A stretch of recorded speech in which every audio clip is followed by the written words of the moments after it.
Hello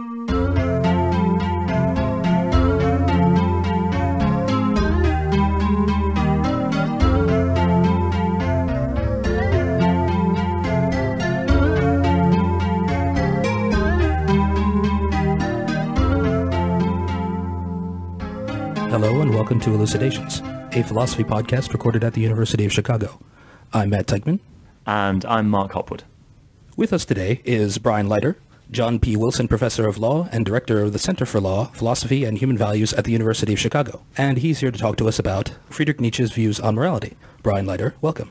Thank you very much. I appreciate you doing this. Nietzsche is famously a critic of morality, so I thought we could start with a terminological question. Normally we use terms like morals and moral as synonyms for ethics and ethical, but as far as I understand, Nietzsche means something more specific by morality than simply ethics. So perhaps you could explain what that special sense of morality is.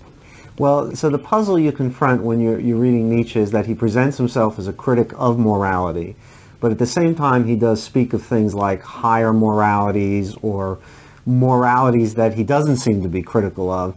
And it turns out that the terminology doesn't help sort these cases out. That is, more often than not, he's using one word, the German der Moral, in both these cases, right? That is, for both moralities he's criticizing and moralities that he approves of, as in when he's talking about higher moralities. There are some other terms that he uses, but the basic difficulty is you can't distinguish between what he's against and what he's for based on the words he uses. So I've introduced, in effect, a term of art, what I call morality in the pejorative sense, to refer to what it is morality that Nietzsche is critical of is supposed to have in common, right? What distinguishes the morality that he's opposed to as distinct from the higher moralities or the moralities about which he has positive things to say. And on my view, this morality in the pejorative sense, and this is the view set out in my 2002 book on Nietzsche and morality, morality in the pejorative sense it's marked by two broad sets of commitments. On the one hand, a morality is a morality in the pejorative sense for Nietzsche, meaning it's a target of his critique if it's characterized by certain kinds of descriptive assumptions about human agency, about what human beings are like, assumptions that Nietzsche takes to be essentially false, that aren't true. So the obvious one is he thinks certain kinds of moral views of which he is critical are committed to assumptions about free and autonomous agency, or agency that is free and autonomous in a way that would be sufficient to underwrite ascriptions of moral responsibility, and he doesn't think there is such agency. So that would be an example of a kind of descriptive assumption. But on the other side, he's targeting a set of views as morality in the pejorative sense that are characterized by certain kinds of normative contents.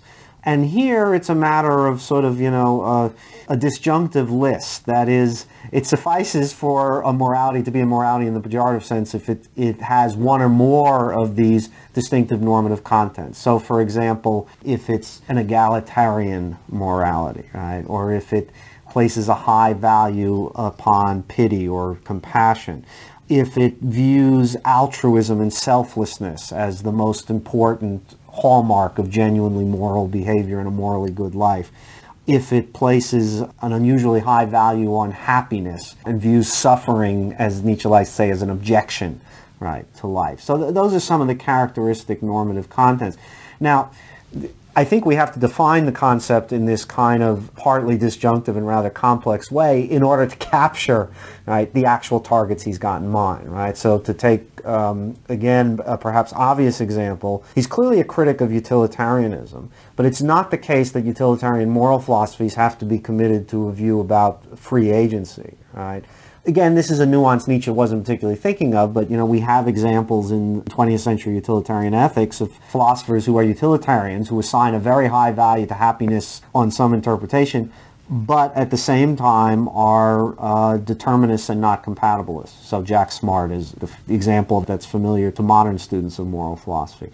Anyway, so that's the rough picture, and then the idea is to, in the book, I try to make the case that, in fact, he's targeting moralities along all these different dimensions, but not every morality in the pejorative sense necessarily has all these features, right? Kant comes closest. Kantian morality comes closest, but of course even Kantian morality has a rather funny relationship to the importance or value of happiness. So even there it's not complete. So that's my basic idea. So really, it turns out that the kind of critique that Nietzsche has is fairly sweeping. It can apply to a whole set of different things that we might call moralities. In a way, it's quite a radical critique of a lot of moral thinking and moral philosophy. You've talked about Nietzsche as a naturalist, what you might call a naturalist reading of Nietzsche, on which he comes out as quite a different kind of thinker about morality than many contemporary philosophers. Maybe you could talk a little bit about that and how that works out. Right, good. So I suppose the subject on which my 2002 book and some prior papers have generated the most discussion and controversy is in the claim that we should read Nietzsche as a certain kind of philosophical naturalist. That we shouldn't, as was more popular in the 70s and 80s, read him as sort of a precursor of French postmodernism or post-structuralism, that we ought to see him as having a lot more in common with, on the one hand, Freud, who of course saw Nietzsche as an important predecessor, but then to go within the sort of mainstream of modern philosophy, see him as having a lot of affinities with a philosophical naturalist like Hume. Now, we have to proceed carefully with the term naturalism because it's one of those terms that gets used in a lot of different ways. Some people want to be naturalists because they think it's the righteous way to be, and other people use the term naturalism as kind of an epithet and a term of abuse and so on.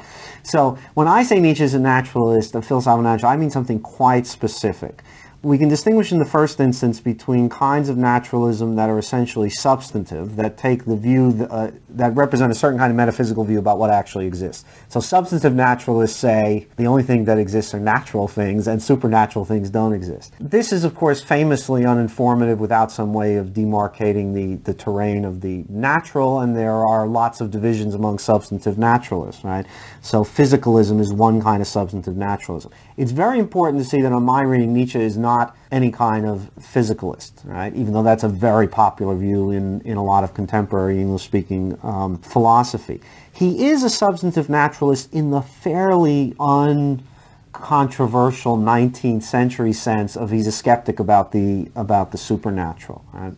But I think the core of his naturalism is what I call methodological naturalism. And the idea of methodological naturalism is it's really an idea about how one does philosophy and what one's doing when one does philosophy.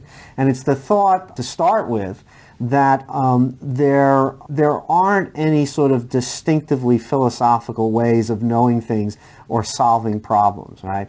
There is nothing to be discovered via the a priori. Philosophy in this respect is just continuous with the empirical sciences. It is perhaps more reflective, more synthetic than the typical practice of the empirical sciences, but it really isn't different in kind. And part of the importance, I think, of describing Nietzsche as being this kind of methodological naturalist is it explains something about why he's not a physicalist. That is, he, like any good methodological naturalist, is perfectly willing to countenance any kinds of entities that figure in successful a posteriori explanations of phenomena. So very importantly for Nietzsche, right, he proclaims himself the first psychologist, right?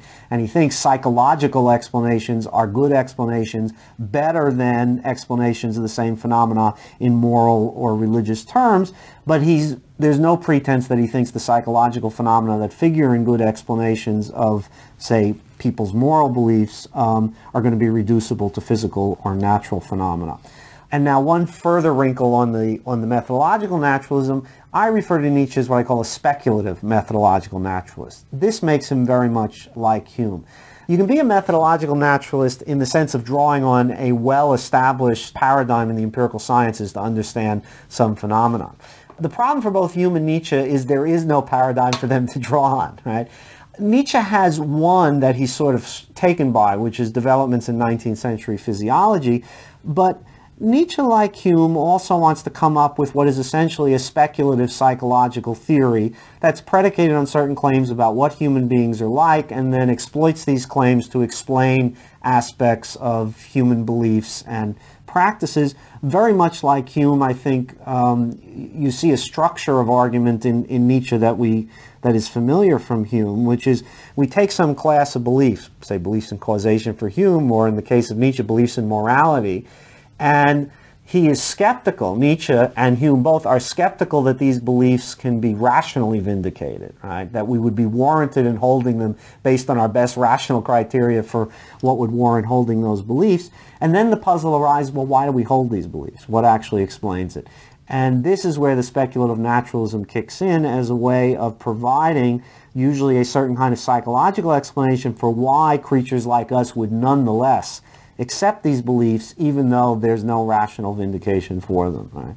So a famous example in the Nietzschean corpus, right, is the puzzle that is really central to Nietzsche's book on the genealogy of morality, namely, why is it that the ascetic ideal, as he calls it, that is, ideals of sort of self-denial, self-abnegation, selflessness, which he thinks quite plausibly are characteristic of the moral doctrines of all the world's major religions, his puzzle is, why would such an ideal have taken such a powerful hold on the human mind, right? How did we become, as he says, the ascetic planet par excellence? And the third essay of the genealogy proposes a very complicated psychological explanation as to why it is ascetic ideals would be very attractive to people given what human beings are actually like. And if it makes sense, we can talk about the details of the explanation, but that's probably one of the most famous cases in the corpus. So we can say that Nietzsche was a naturalist, by which we mean that he thought the methods of philosophy should be continuous with the methods of science, the hard sciences, so that philosophy could study things in the same way that the hard sciences study things. One of the things that he thought could be studied was human nature. And in fact, he thought that the study of human nature could tell us something about why we have the moral beliefs that we have. For instance, the belief in acting for the good of others rather than for the good of oneself, or in having pity and empathy for the sufferings of others, and so on and so forth. What is it that you'd say to someone who, let's say, really believed in this sort of morality, who thought that pity and altruism were good things? How would you get them to see Nietzsche's side of the story? Yes, well, this is a tricky question. Let me just add one minor qualification to what you were saying, which is it's a mistake to think of Nietzsche's speculative methodological naturalism as depending only on the hard sciences. It's true the hard sciences provide sort of a model of the kinds of explanations, a structure of explanation in terms of appeal to deterministic causes, right? Now, put aside quantum physics, which was unknown to both Nietzsche and Hume. So they're a model in that sense. The only thing I hesitate about is, of course, you might say, well, the hard sciences, that they don't include psychology, and of course, psychological explanation is the primary terrain on which Nietzsche operates. But let's go to the crux of your question, which is, how does Nietzsche propose to disabuse someone who is in the grips of morality in the pejorative sense? Now, this is a bit tricky on a number of levels. One is, it's my view, and this is part of the reading that I defend, that Nietzsche is not really aiming to get everybody to give up on morality in the pejorative sense. As he sometimes says, herd morality for the herd, right? One of his charming phrases, but don't let it reach out beyond that. So on my picture, right, because Nietzsche has this view that people, and again, this is not that uncommon a 19th century view, and I think it's in the background for Nietzsche, that people have different essential sort of psychophysical characteristics. There are different types of people. He sometimes just puts this in terms of talking about lower and higher types, or slavish and noble types, and categories like that. And Nietzsche's real concern is that there are people who might be higher types of human beings. And for Nietzsche, the paradigms of the highest types of human beings are creative geniuses. Goethe is the paramount example. Nobody is treated more reverentially in the corpus than Goethe. Nietzsche, I think, also thinks that Nietzsche is an example of the relevant kind of creative genius. And so then his picture is something like this. It's that nascent higher types, people who might potentially be Goethe's, Nietzsche's, Beethoven's, right? And also Napoleon's, though Napoleon's a complicated example for his purpose, that these higher types won't in fact realize the kind of excellence of which they're capable if they continue to take morality in the pejorative sense seriously, right? So it's bad for their flourishing. That's sort of the core thought here. And he's got a sort of speculative moral psychology about why it's bad for their flourishing. That means the real question, and so I'm coming back to reformulating, Matt, your question. The key question then becomes, how are we to disabuse potentially higher types of human beings of their essentially false consciousness about morality? That is, their false belief that this morality in the pejorative sense, is really good for them, right? How are we going to shake them out of that conviction? And the answer is there's no one technique that Nietzsche employs. Nietzsche is a sophisticated student of rhetoric, and so he employs a lot of different techniques, but a lot of the techniques are informed by sort of his naturalistic picture of how moral psychology works. And so an important part of that, right, is that people's moral commitments and moral beliefs, right, are strongly driven by emotional, affective, and unconscious factors. That what you believe about questions of right and wrong, good and bad, is not simply a product of rational discursiveness. And by the same token, people aren't going to be dissuaded from their moral commitments through mere rational discursiveness, which is why Nietzsche doesn't write like most other moral philosophers, because he thinks that it's not going to actually have any effect in transforming people's consciousness about morality, right? So how does he write? Well, the first thing to observe, of course, is he writes in such a way as to, sort of get people in the gut. This is why he's every college freshman's favorite philosopher, right? He's not this, ponderous, pontificating, sanctimonious, bellyacher like Kant. No, he's completely outrageous. He's offensive. He's rude, right? He makes jokes. He goes in for a great deal of hyperbole. And none of this, I think, is accidental. I think because part of what he's up against, and you see this in the genealogy of morality, right? He says the slave revolt in morals, we don't even see it anymore because it's been victorious. That is, he's dealing with a readership for whom it's never even occurred to them to think that the morality that they take for granted is something they ought to be skeptical about. So to start with, he's got to use certain kinds of, emotional and rhetorical provocations to loosen people's attachment, to, as it were, open up a space for critical reflection on this morality. Now, he does employ lots of different kinds of arguments. So he intends to deploy the naturalistic picture of persons as a way of debunking assumptions about agency that the typical moral agent might in fact accept, right? So he takes it for granted quite plausibly that his typical, 19th century German Protestant reader probably does think he has a certain kind of freedom of the will and is morally responsible for what he does. But at the same time, this reader, insofar as they're part of a culture in which broader naturalistic themes are developing, right, can be made to see that there's a certain kind of tension here, that he's committed to assumptions about agency that don't square with the kinds of things we know about persons, that we're discovering about the role of unconscious motivations in behavior, about the role of physiology in behavior and attitudes, and so on and so forth.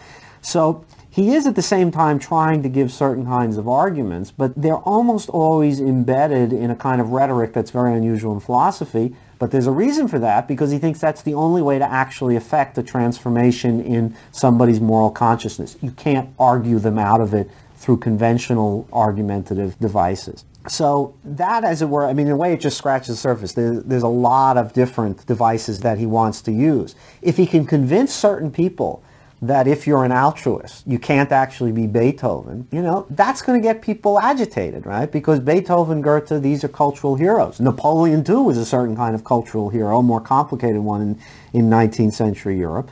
And if you convince people that there's a fundamental incompatibility between taking seriously a morality of compassion, of altruism, and egalitarianism, and these sort of paragons of cultural excellence, that too is going to make people reflect critically, at least some readers reflect critically on the morality they accept. Though bear in mind this funny thing about Nietzsche, which is Nietzsche is unusual, he may be unique, I'd have to think about this, in being a philosopher who regularly disinvites people from reading his books. He often says basically, this shouldn't be heard by the wrong people. This book is only for certain kinds of readers. I write with such a style in order to exclude certain readers from understanding what the points are. And I take that to be of a piece with this underlying picture, which is that herd morality may be perfectly fine for the herd, but there are certain peoples for whom it is profoundly deleterious, and they're the ones who have to be reached through this combination of philosophical arguments and rhetorical provocations that make up his corpus. I think I remember a point in the genealogy of morals, maybe towards the beginning, he's talking about an earlier book of his, Beyond Good and Evil, and he says something like, if you haven't been appalled by it at one point and delighted by it at another, then you're not in a position to understand him. And the genealogy of morals he describes as a polemic. Yeah. This is part of the title. So this is really perhaps a very different kind of philosophy than we're used to reading these days.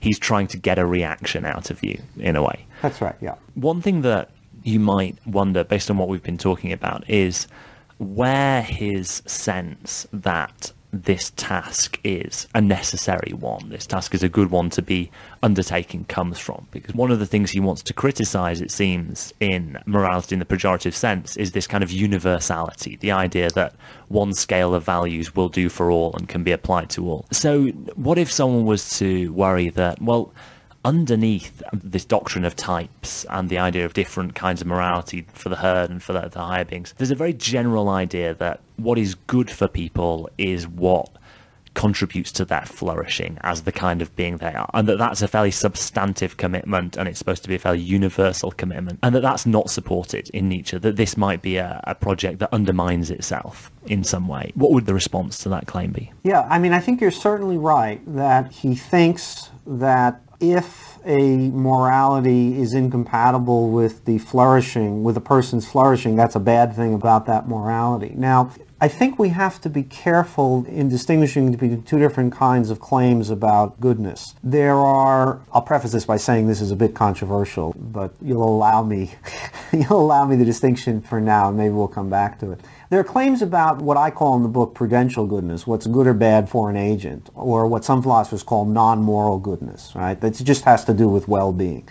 And so at the heart of his critique of morality in the pejorative sense is a claim about prudential goodness and badness. It's the claim that morality in the pejorative sense is prudentially bad for higher types of human beings. But a claim about what's good or bad for an agent, good or bad for their well-being, isn't the only kind of claim about goodness that's at issue, right? We might say that there's also a claim of, we'll just call it moral goodness, but now treat moral here as not meaning morality in the pejorative sense, but just all other kinds of goodness that aren't non-moral goodness and aren't aesthetic goodness and so on. And that kind of claim of moral goodness would be implicit in a statement like, morality in the pejorative sense ought to be rejected because it is bad for higher human beings, okay? It's my view, and this is another one of my controversial and debated interpretive claims about Nietzsche, that when it comes to judgments of moral goodness, he actually doesn't think those judgments have any kind of objective standing or any kind of universal standing. He thinks, that is, he is, as it were, a pure moral anti-realist about judgments about moral goodness. He thinks there is no objective fact of the matter, that these kinds of judgments are, as it were, matters of evaluative taste, which of course is another reason why you'd want to limit your readership to those who shared this particular taste. In other words, it's perfectly possible, let us say a herd animal, whoever they are, mistakenly picked up one of Nietzsche's books and started reading it and got the whole argument straight. Perhaps they read it in conjunction with my book, so they got the entire argument straight, and they said, yeah, you know, I see that morality in the pejorative sense is bad for higher human beings, but so what? It's really good for the rest of us, right? It's really good for the herd. I take it Nietzsche doesn't think that person has made any kind of cognitive or other mistake. They just, as it were, have a different evaluative taste. It is Nietzsche's evaluative taste, one which he insists upon with great rhetorical ferocity, that the flourishing of the highest human beings and the existence of cultural greatness are much more important than the well-being of the herd or the majority. So in that sense, I don't think he thinks the sort of crucial judgment on which his attack on morality depends, namely that it's an objection to morality because it is prudentially bad for higher human beings, can claim to any kind of objective or universal status. In fact, I think he expects the opposite. That is, different types of people will react very differently to that particular kind of criticism. So that's how I would try to handle the dilemma that you fairly pose here. A theme that's come up throughout this conversation is the various ways in which Nietzsche is different from the other kind of philosophy that one might be used to reading, the kind that one might find in Moral Philosophy 101 at one's English or American university. Something that perhaps you'd be associated with amongst readers of Nietzsche is a desire to bring his work back into conversation with the Anglo-American mainstream. You say in your book that the tools of analytical philosophy, the clarity and the rigor that are valued, stand to produce worthwhile results in reading someone like Nietzsche. So I wonder if you could talk a little bit about that as a project, about the possibility of new directions in studying Nietzsche and analytical moral philosophy and where we might expect that to go. Let me just say, right, I mean, as you know, I mean, I don't think analytic philosophy exists. I not only don't think it exists, I know it doesn't exist, because whenever I press anyone to tell me what it is, they can't do it. And what's left of what's called analytic philosophy really is, it seems to me, just certain kinds of scholarly and stylistic commitments, such as an attempt to be clear, to try to be precise about the concepts that you're using, to engage with a philosophical author dialectically rather than just as an exercise in hagiography or, hero worship. And that's all I mean by saying that analytic philosophy, when it did exist and as it developed in the 20th century, did provide some useful conceptual tools for trying to tease apart issues in Nietzsche, issues that, may not always be clearly separated on the surface of the text. But I think the more important question is, what would it mean to bring Nietzsche into, as it were, the conversation of moral philosophy? Now, he's not going to be brought into a lot of the conversation of existing moral philosophy, but there is an important strand in moral philosophy in the last 30 years, which is very deeply naturalistic in roughly the sense I take to be at issue in Nietzsche. That is, there's a strand in moral philosophy which is interested in questions like, how does moral motivation actually work? What do we know from empirical psychology about agency and what the capacities of human agents really are? So it's at the intersection of sort of moral psychology and empirical psychology that I think it turns out there's a very happy resonance with Nietzsche. So in my 2002 book, I was offering largely an exegetical interpretive argument about how to understand Nietzsche and then read his genealogy in light of this overarching architectonic of understanding him as a philosophical naturalist on something like the model of Hume. But the thing about being a philosophical naturalist, a speculative methodological naturalist, is that the interest of your claims ultimately turns on whether you've got the facts right. Right? If you're lousy at speculation, then you can pretend to be aping the sciences all you want, and it's just not very interesting. So I've been interested in the question: how good was Nietzsche's speculative, moral psychology and his speculative psychology of agency and so on? And so in work since then, I've been looking at that in the context of things that we've learned, or learned is sometimes too strong because some of these results are inconclusive, but evidence that has been gathered in the empirical human sciences, and especially psychology, behavioral genetics, and so on. And I think there's a reasonable case to be made that it turns out Nietzsche was pretty good at speculative naturalism. Better than Hume, I actually think. Though when I say this to the Hume scholars, they get very perturbed about. So I don't want to pick on Hume unnecessarily. That's a topic for a different discussion. That is, I think it turns out that Nietzsche had the overall structure of his picture of human beings, of the relatively small role that consciousness plays in human life, of the central role that the unconscious and the affective plays in moral judgment. That his skepticism about whether our conscious experience of willing was really indicative of an exercise of genuinely free and autonomous choice, that a lot of these themes that he pursues turn out to win a lot of support from work that's being done in empirical psychology. So as a general matter, I'm just interested in the intersection between moral philosophy and empirical psychology, but I'm been particularly interested in the extent to which Nietzsche's moral psychology turns out to be plausible. And my conclusion so far is that it turns out to be actually quite plausible. And I've written this paper with Joshua Knobe, who, of course, is a well-known sort of leader in experimental philosophy. We've written a paper that if you line up three paradigms of moral psychology, what we call an Aristotelian, a Kantian, and a Nietzschean, it turns out if you look at the underlying descriptive assumptions about agency and moral psychology these theories make, Nietzsche's are the most plausible, hands down. And Aristotle and Kant are just making it up as they go. But of course, we all knew that about Kant. Kant's moral psychology, that is. I will remain agnostic on other parts of the philosophy.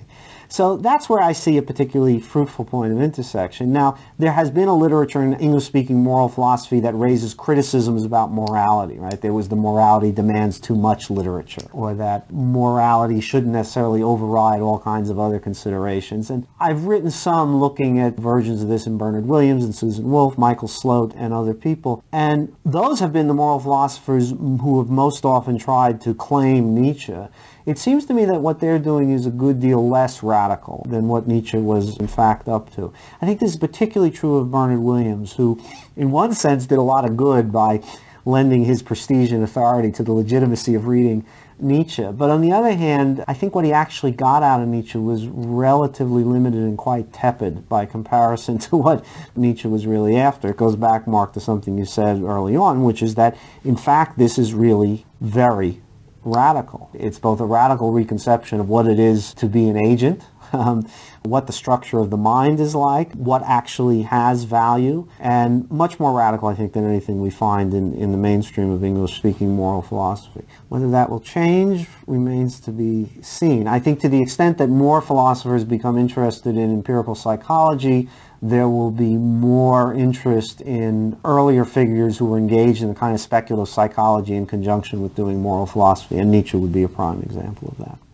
Okay, and I think that would be a good note to end on. Brian Leiter, thanks very much for speaking with us. Thank you. Enjoyed it a great deal. To listen to future episodes of Elucidations, you may consult our website at philosophy.uchicago.edu/podcasts.